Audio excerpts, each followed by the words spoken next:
So today I wanted to talk about the really popular Wraith build that's going around right now, brought to you by TrU3Ta1ent. Now, recently he has said that Wraith is one of the best killers, or could be around that top fourth spot, right behind Nurse and Spirit. And then also he's kind of lumped Ghostface up there. Now he's not saying anything for sure, and a lot of people are giving him crap for it, and there's all this discussion going on, and some of it's discussion and other of it is more just people being jerks and not letting other people have opinions, which I think is just stupid. But I thought I would make a video on it and give it my own little twist to it, since I'm not a rank 1 killer, nor am I a rank 1 survivor. So this is kind of focusing on the build from a mid-level survivor slash killer and that like rank 9, rank 10 area around the green ranks, and kind of see how the build went. I did the same exact thing TrU did, and the same exact thing Otzdarva also did when we responded to him. I played 16 games. I did the yellow add-ons the whole time and then went into the other add-ons, and I'll go ahead and talk a little bit about the build real quick. If you don't know what I'm talking about, it is you go Wraith, you bring Ruin, Thana, Sloppy, and Nurses, and the whole build is based off of hit and run. You have Ruin to keep the gens in control, and just it's one of the best perks in the game. You need it to keep control and pressure around the map. You have Thanos to also help with that, so when people are injured, they have regressed or they receive a penalty of up to 16% if everybody's injured. Then you have Sloppy to keep them injured longer, and it takes them longer to heal. And then, or keep, that's the same thing, but it takes longer for them to heal, and then they leak more blood, and blah blah blah. And then also Nurses, that way we can see people when they're healing. So basically we run around, smack somebody, instantly go back into stealth, run back, find somebody else. And what makes this build really strong is this right here, the Coxcombs Clapper. It makes it to where when you ding your bell, you are completely silent. It is very, very strong. You're able to get gen grabs, you're able to do just ridiculous things, almost on the level of when uh, the Prayer Breed Spirit was very popular. And then your second thing is to take a Windstorm add-on, which increases your movement speed while cloaked, but slightly decreases it while uncloaked, so you can speed around the map and get as much pressure as possible.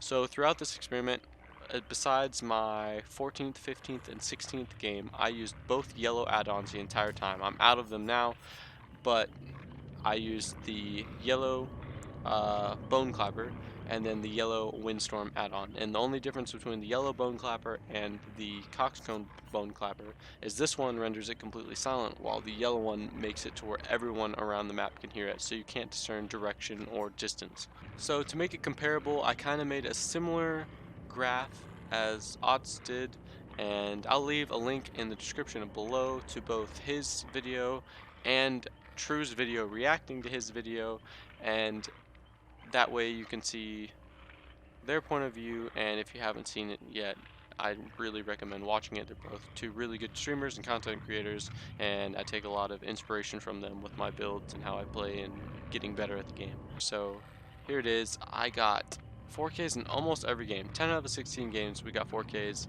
We had 2 games happen where I got 0Ks, and one of those I gave the last person the door. And then we never had a 2K, never had a 1K. We had a couple of 3Ks with hatches, and then 2 of our 3Ks that we had out of the 4 were because people DC'd sometime in the game that kept me from getting a 4K. So as you can see, Ruin wasn't consistently up in every game, just kind of like the same stats that happened in TrU's test of it. I had some games where Ruin went down immediately, other games where it lasted a few minutes, other games where it lasted midway into the game, and then other games where it lasted the entire game because it was either in a really good spot or we just had so much pressure that no one was able to actually go for it. So I don't think Ruin being up or down really contributed to, or at least contributed in a big way to how I did, but I think it was more so how I was playing and the skill of the survivors, and of course so many different things that go into it. So looking from a completely objective standpoint, I did end up going up 4 ranks throughout these 16 games. I started at rank 13 and ended at rank 9 with 2 out of 5 pips. So in terms of ranking up, it did really well. In terms of earning blood points, I earned hundreds of thousands of blood points as well. In terms of getting better at the game, I also thought it helped me get better at the game, but it helped me get better at a particular playstyle, that hit and run. And I noticed in the games that I stuck to that playstyle and really focused on hit, run, hit, run, hit, run, applying pressure all over the map, I did a lot better than the games that I let my pride get to the best of me and I would focus or tunnel on a specific survivor too long. Overall, this build did really well. It was really strong. I noticed as I started getting into higher ranks, I started struggling a lot more. And as you can see, so I did this in 2 different days. In the first day, 4K'd every single game. In the second game, well, besides 1DC. In the second day that I did this with my games 9 through 16, it got progressively harder because I was going up against better and better survivors. And as you can also see, I was going up against people that were way better than my skill level. I was at peak rank 9 as a killer, and I was playing against anywhere from rank 2s to rank 5s consistently, and then occasionally throw in somebody more of my rank. But once I started going against those rank 2s, rank 5s, I just started getting destroyed. I could not keep up with them, and those were my two 0K games, where I had really good survivors that I was going up against that I personally, as a killer, couldn't compete with. But I don't think that was the build's fault. I think that was my inexperience as a killer's fault instead, and just my lack of skill in that regard, and I don't think it was the build's fault for that.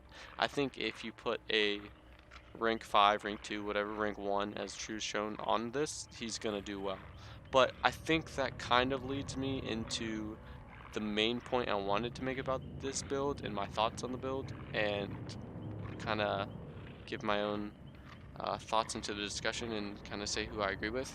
I ultimately agree with Otz and his point of view on it. So in his video, he talks about how he thinks that any killer can really be viable if there's somebody good playing them. If there's a one trick, or not even a one trick, just a really good player that combines a good combination of perks and add-ons onto a killer, they can do well. And I agree with that statement. I think that this Wraith build is really strong. Don't get me wrong.